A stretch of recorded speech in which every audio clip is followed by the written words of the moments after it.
interrupt this program to bring you a special report. Hey everybody, how you doing? Dash and Dave here again. Please click that subscribe button and hit that like button. Thank you very much. Alright, gonna do a quick in-studio commentary. This is in regards to Pedro Doordash Santiago's most recent video, YouTuber versus YouTuber copyright strike for not asking permission video that he posted. I'll put his video link in the first comment. I'm guessing most of my viewers watch him also.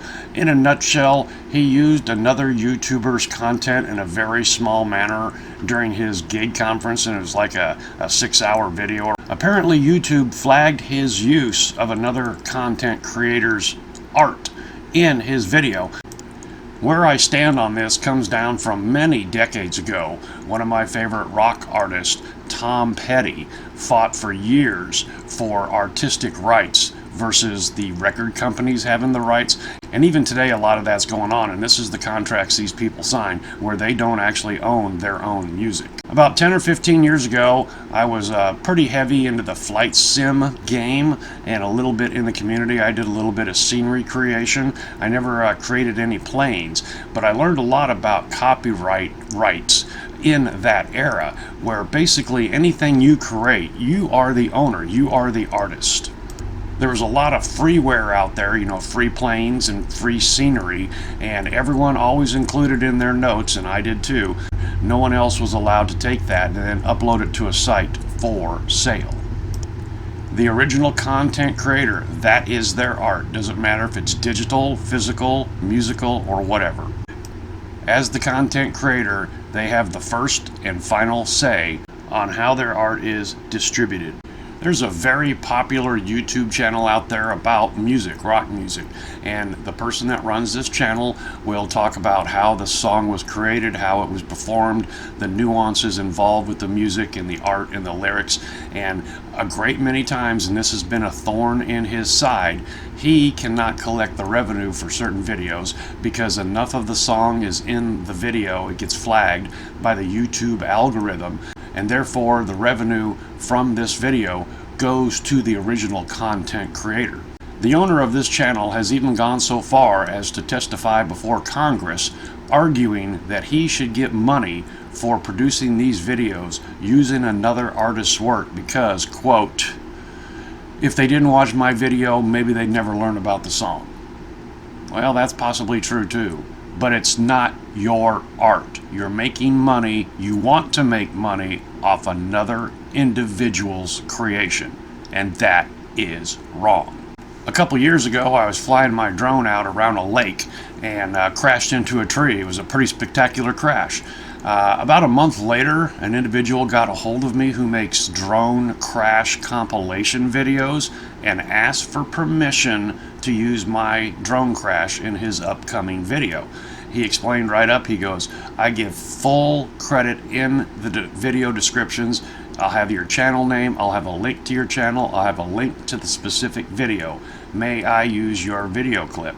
I said, hell yeah, absolutely. That's the way to do it. About 2 years ago, there was a spectacular heavy snow time lapse from out east somewhere, I believe. It even was on one of the local channels. A guy used his security camera and caught 2 feet of snow falling in about a 24-hour period. Pretty spectacular. I even saw it on YouTube. He had a YouTube channel. He had like 3 videos on there, 4 subscribers. He was not monetized, but you know, this video is up there. Well, another compilation channel lifted that video off of YouTube. I saw it in this compilation video where this person was monetized, had 1,000 subscribers. He did fantastic work, but he was stealing everybody else's work and put it into a compilation video. I contacted the original content creator and he said, thank you very much. He said, I'm going to ask him to have my section removed. I don't know how that turned out. So in this case, the original content creator who was not monetized had several thousand views of his snowfall time-lapse video, but since he didn't have 1,000 subscribers or the right number of watch hours, he didn't get a dime. Yet another person lifted a piece of his video, put it into a compilation video, and you know, he made some money on that because he was within the parameters of being monetized. And I'm not saying that one piece of video clip gave that certain video a whole lot of views, but in my opinion, as I recall, it was one of the most spectacular clips. In fact, I believe it was the thumbnail.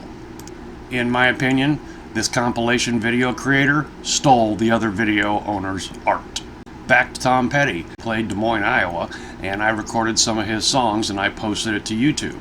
Because it was the entire song, the YouTube algorithm flagged it, and all the money that I made from that video went to Tom Petty. I have no problem with that whatsoever. He passed away, and maybe there was a clause in his will or something. Anyway, not too long ago, years later here, I was looking through my most popular videos, and I noticed that the Tom Petty video, concert video that I took, the revenue accrued from that video was being shared with me. So the estate is deciding to share the YouTube monies on his content that another YouTube user has filmed. That's stand up. That's stand up. So what's a YouTube content creator do if they wish to use little clips or whatever from another content creator? Understand that all the content on YouTube that is original creation by another person is their property.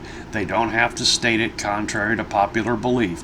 Just the fact that it is original content that they produced, they own the rights to that content fully and completely. Okay, so let's dive into what is called fair use. This is one of the most misunderstood and mispromoted aspects of copyright content. And in forums, back in the flight sim days and even recently here, people are claiming fair use. They point to it as if I can do this, you can't say anything, and they are completely wrong. Let's take a look into fair use. We're going to jump down to the 4 factors that are considered in evaluating a question of fair use. Number 1, purpose and character of the use, including whether the use is of a commercial nature or is for non-profit educational purposes. Courts look at how the party claiming fair use is using the copyrighted work and are more likely to find that non-profit educational and non-commercial uses are fair. This does not mean, however, that all non-profit education and non-commercial uses are fair and all commercial uses are not fair. Instead, courts will balance the purpose and the character of the use against the other factors below. Additionally, transformative uses are more likely to be considered fair. Transformative uses are those that add something new with a further purpose or different character and do not substitute for the original use of the work. Number 2, nature of the copyrighted work. This factor analyzes the degree to which the work that was used relates to copyright's purpose of encouraging creative expression. Thus, using a more creative or imaginative work such as a novel, movie, or song is less likely to support a claim of fair use than using a factual work such as a technical article or news item. In addition, use of an unpublished work is less likely to be considered fair. Number 3, amount and substantiality of the portion used in relation to the copyrighted work as a whole. Under this factor, courts look at both the quantity and quality of the copyrighted material that was used. If the use includes a large portion of the copyrighted work, fair use is less likely to be found. If the use employs only a small amount of copyrighted material, fair use is more likely. That said, some courts have found use of an entire work to be fair under certain circumstances, and in other contexts, using even a small amount of copyrighted work was determined not to be fair because the selection was an important part or the heart of the work. Number 4, effect of the use upon the potential market for or value of the copyrighted work. Here, courts review whether and to what extent the unlicensed use harms the existing or future market for the copyright owner's original work. In assessing this factor, courts consider whether the use is hurting the current market for the original work, for example by displacing sales of the original, and or whether the use could cause substantial harm if it were to become widespread. In addition to the above, Other factors may also be considered by a court in weighing a fair use question, depending upon the circumstances. Courts evaluate fair use claims on a case-by-case basis, and the outcome of any given case depends on a fact-specific inquiry. This means that there is no formula to ensure that a predetermined percentage or amount of a work or a specific number of words, lines, pages, copies may be used without permission. In a nutshell, this is the same as the old cliche, obscenity is really hard to define, but I know it when I see it. So based on what we just read there, the video content creators that put up the screen at the very first of the video that says, "I'm posting this video due to fair use," meaning they've stolen the other person's art, does not release them from the liability of violating the fair use doctrine. Maybe they meet it, and maybe they don't. Who decides that? The courts do. And of course, you can put up all kinds of video that you've stolen or lifted off of other YouTube channels, and as long as the content creator doesn't have a problem with it, you're in the clear. If they have a problem with it, you're not in the clear. In addition, simply give an attribution to the other content creator in your video or in the video description does not absolve you of them coming after you in the long run for violation of fair use. If they win the criteria, you lose. It's also important to note, nowhere is an intent needed to show violation of fair use. It's all hard facts. The video that you posted had another person's content in it, they cried foul, and then the courts look at those 4 factors. And in this case, YouTube is trying to play the middleman so y'all don't have to go to court, and if everybody plays by the rules, then everything's okay.